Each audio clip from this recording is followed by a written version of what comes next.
Eng qo'rqinchli holat chaqaloq yoki yoshiga to'lmagan bola biron bir tepalikdan yiqilib tushsa, xoh u beshik bo'lsin, xoh u kolyaska bo'lsin, belanchak bo'lsin, divan yoki qaysidir akasi yoki opasini qo'lidan. Bunday holatlarda ota-ona juda ham qo'rquvga tushadi. Endi nima bo'larkin? Bolamiz sog'lig'iga qattiq ziyon bo'lmasmikin? Va bunaqa murojaatlar doimo to'xtamaydi.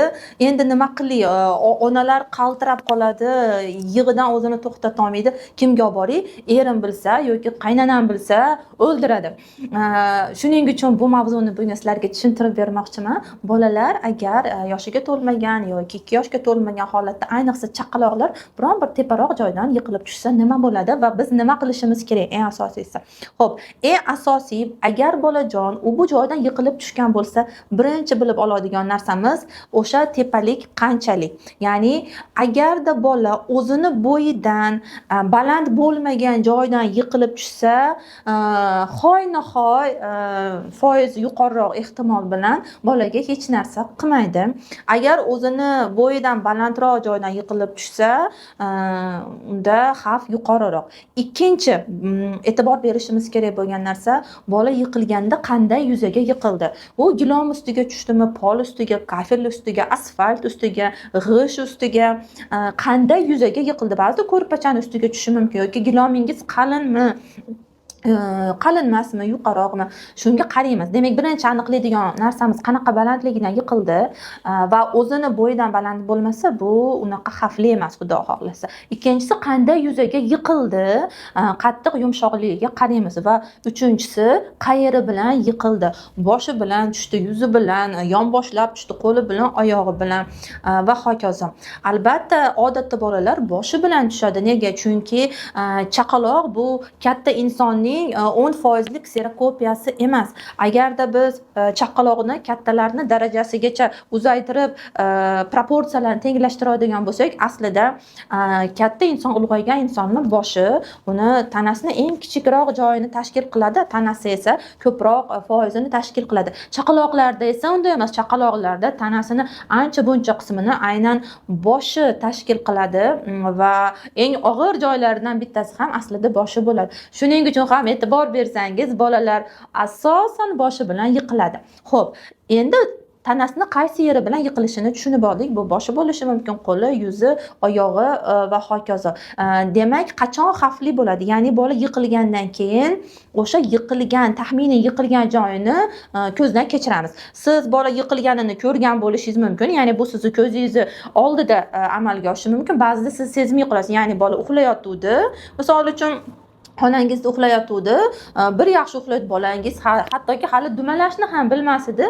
Siz mana uxladi-ku deb turib, o'zingizni uy yumushlaringiz bilan atiga 2 daqiqaga yoki 1 daqiqaga chiqqandingiz, u qichqirib yig'lab qoldi, yugurib kirsangiz, u yiqilib tushgan ekan, polda yotgan ekan va qayeri bilan tushganini bilmay qoldi-da.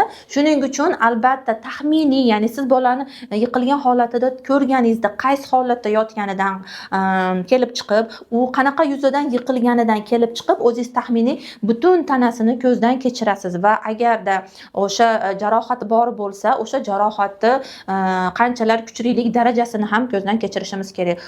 Hech narsa bo'lmagan, siz yiqilgan joyini topa olmasligingiz mumkin yoki u yer g'urra bo'lib ishib chiqishi mumkin yoki yorilishi mumkin, qonashi mumkin, qizarishi mumkin va hokazo. Demak, o'sha joyini ham qaraymiz va shulardan kelib chiqqan holda keyingi harakatlarimizni amalga oshiramiz. Xo'p, misol uchun bola qaysidir yuzidan yiqildi, aytaylik, kravatingizdan tushib ketdi va yumshoqqina gilom ustiga va u ko'zingiz oldida bo'ldi, bildingiz boshi bilan yiqildi, u 1 daqiqa yig'ladi, ovundi va boshqa hech narsa bo'lmadi. Yana siz uni emizdingiz, so'yindi, yana uxlab qoldi yoki ozgina yig'ladi, o'ziga keldi va hech narsa o'zgarish bo'lmaganda, unda siz kun mobaynida yana kuzatasiz. Kun mobaynida issig'i ko'tarilmadimi, qusmadimi yoki keyin qanaqadir monoton yig'i yuzaga kelmadimi? Ya'ni yig'isi odatda chaqaloqlar qanaqa yig'laydi? Anavi yig'laydi, ya'ni amplitudasi baland ovoz bilan sekinlashadi, baland ovoz bilan sekinlashadi. Mana shu amplitudasi bundoq bo'ladi. Ya'ni monoton yig'i bo'ladi. Birdek endi qo'polroq bo'lib ko'rsatildi, lekin fakt что sizlar tushunishinglar uchun monoton yig'i. Undan tashqari o'sha qusmadimi, hushidan ketmadi. Mana shu narsalarga qaraymiz va kun mobaynida o'zini qanaqa his qilyapti. Agar umuman hech qanaqa o'zgarish bo'lmasa, hoynahoy shifokorga murojaat qilishingiz hattoki shart emas. Hech narsa bo'lmagan va bu bolaga umuman hech qanaqa ziyon keltirmaydi. Xo'p, agarda siz bolajonni yiqilganini ko'rmadingiz, qayeri bilan tushganini bilmadingiz va topa olmadingiz va u topganingizda hushidan ketgan ekan, bunday holatlarda zudlik bilan shifokorga murojaat qilishimiz kerak bo'ladi. Yokida siz bolani qanaqa yiqilganini ko'rmadingiz, lekin tanasining qaysidir qismida, misol uchun ko'ziga yaqin joyda, boshida tirnalish bor yoki qandaydir jarohat, shish bor yoki shish avvaliga yo'q edi, hech narsa yo'q edi, yarim soatdan keyin dup bitib shish paydo bo'lib qoldi yoki ertasiga ko'karish paydo bo'ldi. Demak, o'sha joyda qon tomirlar shikastlangan va teri ostiga qon to'kilgan desak ham bo'ladi va shu ko'karish hosil bo'lgan bo'lishi mumkin. Xo'p, demak, bolajonimiz har xil yuzidan yiqilishi mumkin va o'sha paytda o'zini qanaqa tutdi. Hushidan ketsa darrov shifokorga murojaat qilamiz. Agar u yerda jarohat jiddiyroq bo'lsa, shifokorga darrov murojaat qilamiz.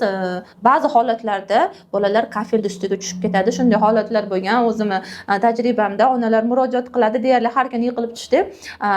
1 oylik chaqaloqni cho'miltiraman deb vanna xonalariga olib kirishadi va hozirgi kunda vanna xonalarida kir mashinalar turadi. Ularning balandligi 1 metrdan balandroq bo'ladi. 90liklar bor, har xil balandlik bor va chaqaloqni shu kir mashinaning ustiga qo'yib, suv tayyorlab, shunda onasi nimadir qilmoqchi bo'lgan, chaqaloq hali u dumalashni bilmaydi, lekin u yiqilib ketgan. Shunaqa holatlar bo'ladi. Xudoga shukr, aksariyat holatlarda hech nima bo'lmaydi. Lekin hech narsa bo'lmaydi ekan deb beparvo bo'lmang. Xotirjamlik bilan beparvolikni orasi o'ta yaqin. Ozgina ko'proq xotirjam bo'lsangiz, beparvolikka aylanib ketishi mumkin. Xo'p, demak, endi keyin nima qilamiz? Tushunishimizcha, bola yiqildi, unaqa jarohat olmadi, uncha baland joydan tushmadi, lekin juda qattiq yig'ladi. Nega bola yig'laydi? Ba'zi holatlarda bola og'riqdan yig'laydi, lekin ko'proq bolalar qo'rqib ketgandan yig'laydi. Va bunday holatlarda bolajon o'zini yaxshi his qilishi uchun eng muhim narsa ona o'zini qanday tutishidir. Xo'p, bola yiqilib tushganini ko'rgandan keyin ona qo'rqib ketadi. Lekin unutmasligimiz kerak, bu dunyoda aynan ona, ota-ona, lekin ko'proq ona bolaga yo'l ko'rsatuvchi, yo'l boshchi bo'ladi.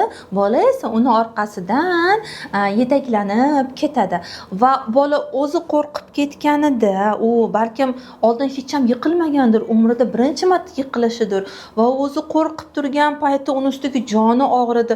Ona ham juda ham qo'rqib ketib deb turib, endi nima qilaman ekan, endi meni erim o'ldiradi, qaynonam nima derkin, endi nima qilaman. Mana shu onalar даже bolasiga nima bo'lishdan ham ko'ra ko'proq u yomon ona bo'lib qolishidan, gap eshitishidan, uni tanqid qilishlaridan ko'proq qo'rqadi.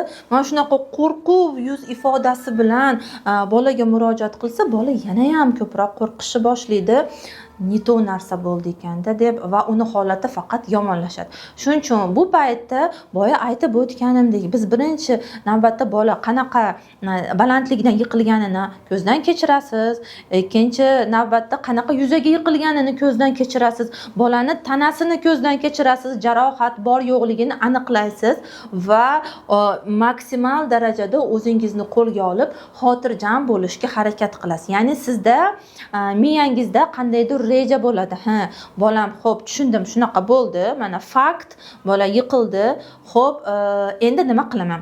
Xo'p, shifokorga murojaat qilamanmi, yo'qmi? Murojaat qiladigan bo'lsam, qaysi shifokorga shifokorga murojaat qilaman va keyingi xatti-harakatlar, undan keyin oila a'zolarimga bu holatni yetkazaman deb. Hattoki siz gap eshitsangiz ham nima bo'pti? Eng asosiysi siz farzandingizni sog'lig'i va o'zingizni qo'lga olib, xotirjam bo'lib, uni quchoqlab, o'pib, ya'ni u qo'rqib ketgan paytida siz uni oldidaligingizni unga ko'rsatib, ya'ni ona bolani oldida demak hammasi yaxshi degan qanaqadir xotirjamlikni, xavfsizlikni ta'minlab berayotganingizni bolajoningizga bildirsangiz, unda avtomat tarzda mana shu yig'i, bezovtalik kamayishni boshlaydi va Xudo xohlasa keyin ham hech qanday asorat qoldirmaydi.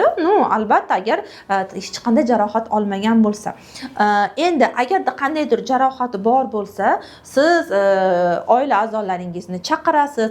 Oila a'zolaringiz, ya'ni umr yo'ldoshingiz yoki oyijon onajoningiz oldingizda bo'lishmasa va ular yetib kelisha olmasa, ular bilan maslahatlashgan holda kamida oilaviy poliklinikangizga olib borsangiz bo'ladi va ular sizga yo'l yo'riq ko'rsatadi qayerga borishni, yoki-da to'g'ridan to'g'ri siz yashaydigan hududga eng yaqin bo'lgan travmatologiya yoki punkti bor bo'lgan biron bir shifoxonaga olib borasiz. U joyda bolajonni ko'zdan kechirishadi, uni tekshirishadi, uni holatini baholashadi, sizdan u bu narsalarni so'rab olib, kerak bo'lsa rentgen qilishadi, kerak bo'lsa nevrolog ko'radi, travmatolog ko'radi va yana kerakli tavsiyalarni sizga berishadi.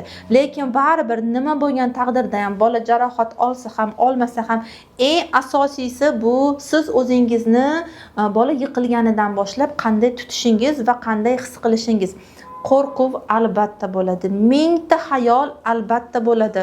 Bolamga bir nima bo'lsa-chi, eng professor, akademik bo'lgan ona ham, hamma narsani bilgan ona ham, unda onalik gormonlari baribir ustun keladi va u ham albatta qo'rqadi. Lekin qo'rquvimiz adekvat bo'lishi kerak va shukrki bugungi kunda qaysidir darajada baribir atrofimizda tibbiyot rivojlangan va bolajonni kerakli qandaydir tahlillar va qo'shimcha tekshiruvlarni o'tkaza olamiz va kerak bo'lsa davo qila olamiz. Demak, tushunib oldik, davosini bolani holatidan kelib chiqqan holda qaysidir mutaxassisga, travmatolog yoki nevrolog, kamida bu pediatr, kamida umumiy amaliyot shifokori bo'ladi, ko'rsatamiz va u yog'iga hal qilaveramiz. Xo'p, agarda bola yiqilganda boshida hech narsa bo'lmasa, lekin kun mobaynida yoki ertasiga issig'i ko'tarilsa, qussa va qandaydir umumiy holati buzilib qolsa yoki-da o'sha boya aytib o'tganimdek monoton yig'i kuzatiladigan bo'lsa, baribir shifokorga unda murojaat qilish kerak bo'ladi. Chunki bizda miya chayqalishi degan narsa bor, ba'zida yoriqlar bo'ladi. Ya'ni tashqarida qandaydir jarohat bilinmadi, lekin ichkarida suyaklar dars ketgan bo'lishi mumkin. Siniq bo'lmasa-da, lekin dars ketgan bo'lishi mumkin va u haroratni ko'tarilishiga olib kelishi va bolada kuchli og'riq ham berishi mumkin va shunday holatlarda bola uyqusi buzilishi, emishi rad etishi ham bo'lib qolishi mumkin. Shuning uchun bolajonimizni bir necha kun mobaynida kuzatib turamiz va kerak bo'lsa albatta shifokorga murojaat qilamiz. Yana bir marta ta'kidlayman, eng muhimi bu sizni o'zingizni holatingiz, qanchalar xotirjam bo'la olishingiz va bolajonni oldida zo'r turib bersangiz, Xudo xolasa hech qanday psixologik va fiziologik asoratlar bo'lmaydi. Bugunga mana shu izohlarda yana qanday mavzularni sizga yoritib berishimni xohlasangiz albatta yozib qoldiring. Keyingi videolarda Xudo xohlasa ularni ham olib chiqamiz. Ko'rishguncha salomat bo'ling.